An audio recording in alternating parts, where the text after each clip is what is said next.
Hello বন্ধুরা, শুভরাত্রি। সবাই কেমন আছো? তো আশা করি ভালো আছো। তো আমি এই কারণে ভয়েসে আসলাম যে আমি আমার ডগিগুলো যে রয়েছে তার বাচ্চা হয়েছে, বেবি হয়েছে অনেকগুলো, তার জন্য আমি স্ট্যাটাসে দিয়েছিলাম। তো অনেকে আমাকে মেসেজ করছে ওইগুলো সেল আছে কিনা, কত কি দাম, ওটা সবাই মেসেজ করছে। তো যাই হোক, এত চিল্লাচ্ছিস কেন?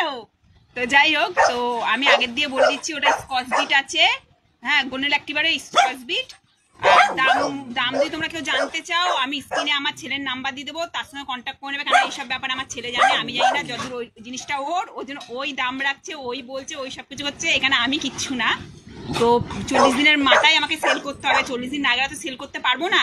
কিন্তু হ্যাঁ, সেল আছে এইটুকু আমি সবাইকে জানি না, কেননা সবাই আমাকে মেসেঞ্জারে মেসেজ করছে। এত লোকের আমি আলাদা আলাদা করে মেসেজ আমি রিপ্লাই দিতে পারছি না, কেন ফোন আমার কাছে থাকে না বেশিক্ষণ। ঠিক আছে, আমি ডিউটি যাই ততক্ষণ আমার থাকে, কিন্তু আমি তখন কার মেসেজে রিপ্লাই দিতে পারি না, কারণ আমার হাতে ফোন থাকে না। আর ছেলের কাছে বেশিরভাগ ফোনটা থাকে, ওই কারণে বলে আমার ফোন করলে রাতের দিকে করবে, তাহলে সুবিধা হবে। ঠিক আছে, তো চলো, টাটা, বাই বাই। হ্যাঁ, আর আরেকবার দেখো, সবাইকে আমি একবার দেখিয়ে দিচ্ছি। এখন একদমই ছোট আছে, ঠিক আছে।